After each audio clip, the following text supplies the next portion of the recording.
Assalamualaikum warahmatullahi wabarakatuh. Perkenalkan, nama saya Puji Suryandani, Stanbook A1 Q1211071. Baik, dalam video ini saya akan sedikit memaparkan materi dari konseling eksistensial, yaitu tahapan konseling dan teknik-teknik konseling. Baik, langsung saja. Definisi konseling eksistensial yaitu konsep dasar eksistensial adalah psikopatologi terjadi akibat dari kegagalan dalam mengaktualkan potensi.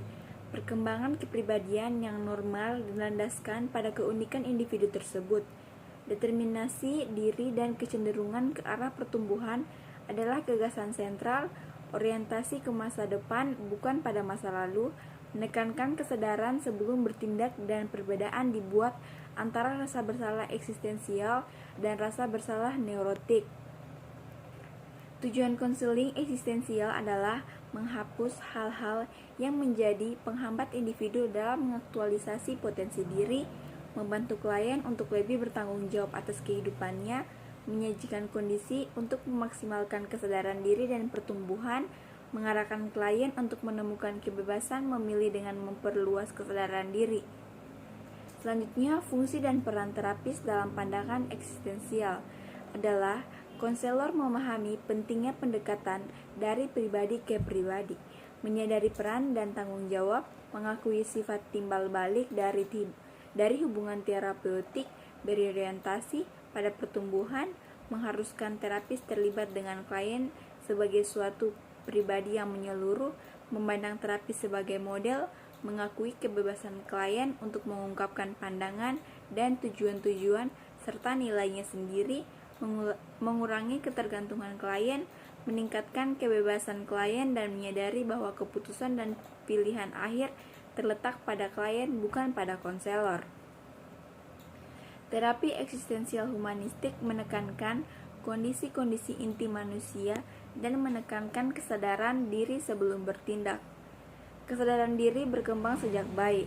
Perkembangan kepribadian yang normal berlandaskan keunikan masing-masing individu, berfokus pada saat sekarang dan akan menjadi apa seseorang itu, yang berarti memiliki orientasi ke masa depan. Maka dari itu, akan lebih meningkatkan kebebasan konseling dalam mengambil keputusan serta bertanggung jawab dalam setiap tindakan yang diambilnya.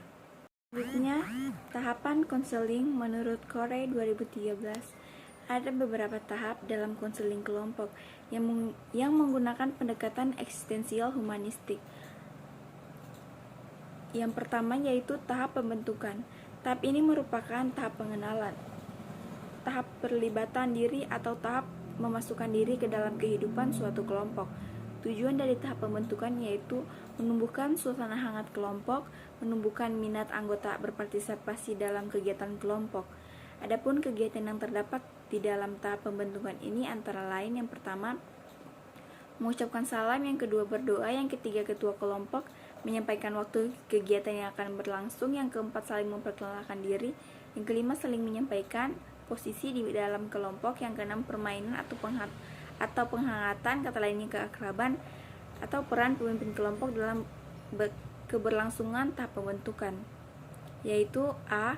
Menampilkan diri secara utuh dan terbuka, B. Menampilkan penghormatan kepada orang lain, hangat, tulus, C. Bersedia membantu dan penuh empati.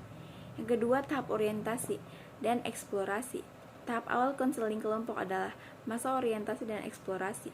Pada tahap ini, anggota kelompok mendapatkan pemahaman terkait kegiatan konseling kelompok yang dilakukan, menjelajahi harapan anggota kelompok.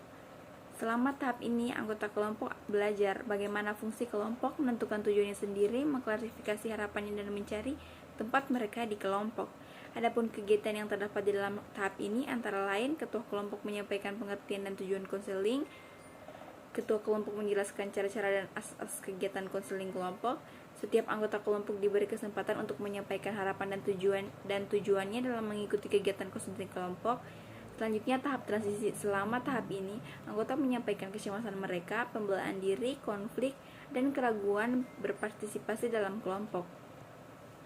Tujuan dari tahap transisi ini yaitu terbebaskannya anggota dari perasaan atau sikap enggan, ragu, malu, atau saling tidak percaya, makin mantapnya suasana kelompok dan kebersamaan, makin mantapnya minat untuk ikut serta dalam kegiatan kelompok. Adapun kegiatan yang terdapat dalam tahap transisi adalah ketua kelompok menjelaskan kegiatan yang akan ditempuh pada tahap berikutnya, menawarkan sambil mengamati apakah para anggota sudah siap menjalani kegiatan pada tahap selanjutnya atau tahap ketiga. Selanjutnya membahas suasana yang terjadi, meningkatkan kemampuan keikutsertaan anggota. 5. Jika diperlukan kembali ke beberapa aspek pada tahap sebelumnya, para pemimpin kelompok dalam keberlangsungan tahap transisi. A. Menerima suasana yang ada secara sabar dan terbuka. B. Tidak mempergunakan cara-cara yang bersifat langsung atau mengambil alih kekuasaan atau permasalahan. C. Mendorong dibahasnya suasana perasaan. D. Membuka diri sebagai contoh dan penuh empati. Yang keempat, tahap kerja. Pada tahap kerja ini ditandai dengan eksplorasi lebih mendalam dari masalah yang signifikan dan dengan tindakan efektif untuk membawa perubahan perilaku yang diinginkan, yaitu melalui teknik role playing yang dilakukan anggota kelompok. Pada tahap ini, anggota belajar melibatkan diri melalui interaksi kelompok untuk berperan dalam situasi yang telah disesuaikan dengan permasalahan secara spontan. Tujuan dari tahapan kerja antara lain terbahasnya dan terrentaskannya masalah klien yang menjadi anggota kelompok. Selanjutnya, partisipasi seluruh anggota kelompok dalam menganalisis masalah klien serta mencari jalan keluar dan pengentasnya melalui role playing, yang dimana seluruh anggota berperan di dalam teknik tersebut.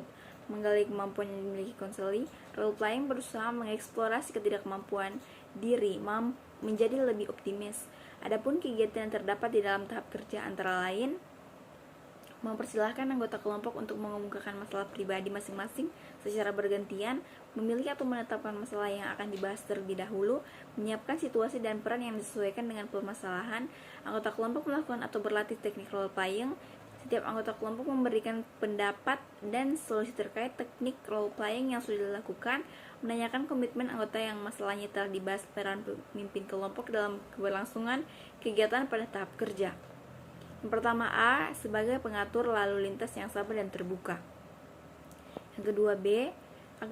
Aktif tetapi tidak banyak bicara. Yang ketiga, C. Mendorong, menjelaskan, memberi penguatan, menjembatani, dan mensinkronisasi, memberi contoh, serta jika perlu melatih klien dalam mendalami permasalahan klien dan mengentaskannya. Tahap kerja ditandai dengan komitmen anggota. Yang kelima, tahap akhir. Pada tahap ini adalah memperoleh kesan-kesan anggota kelompok tentang pelaksanaan kegiatan, hasil kegiatan kelompok yang telah dicapai, rencana kegiatan lebih lanjut, tetap dirasakannya hubungan kelompok dan rasa kebersamaan meskipun kegiatan diakhiri. Adapun kegiatan yang terdapat dalam tahap akhir antara lain, pemimpin kelompok dan anggota mengemukakan kesan dan hasil kegiatan. Selanjutnya, mengemukakan pesan dan harapan. Membahas kegiatan lanjutan, memimpin kelompok mengungkapkan bahwa kegiatan telah diakhiri atau selesai. Peranan kelompok dalam keberlangsungan tahap pengakhiran, yaitu A. Tetap mengusahakan suasana hangat, bebas, dan terbuka. B. Memberikan pernyataan dan mengucapkan terima kasih atas keikutsertaan anggota. C. Memberikan semangat untuk kegiatan lebih lanjut. Selanjutnya, teknik-teknik konseling eksistensial, yaitu yang pertama penerimaan, yang kedua rasa hormat, yang ketiga memahami, yang keempat menenteramkan, yang kelima memberi dorongan, yang keenam pertanyaan terbatas, yang ketujuh memantulkan pertanyaan dan perasaan klien, yang kedelapan menunjukkan sikap yang mencerminkan, yang kesembilan ikut merasakan apa yang dirasakan klien, yang kesepuluh bersikap mengizinkan apa saja yang bermakna. Selanjutnya, kelemahan dan kelebihan teori eksistensial. Yang pertama, kelebihan, yaitu yang pertama, teknik ini dapat digunakan bagi klien yang mengalami kekurangan dalam perkembangan dan kepercayaan diri. Yang kedua, adanya kebebasan klien untuk mengambil keputusan sendiri. Yang ketiga, memanusiakan manusia. Yang keempat, bersifat pembentukan kepribadian, hati nurani, perubahan sikap, analisis terhadap fenomena sosial. Yang keempat, pendekatan terapi eksistensial lebih cocok digunakan pada perkembangan klien seperti masalah karir, kegagalan dalam perkawinan, pengucilan dalam pergaulan, ataupun masa transisi dalam perkembangan dari remaja menjadi dewasa. Selanjutnya, kelemahan eksistensial humanistik. Yang pertama, dalam metodologi, bahasa dan konsepnya yang mistikal. Yang kedua, dalam pelaksanaannya tidak memiliki teknik yang tegas.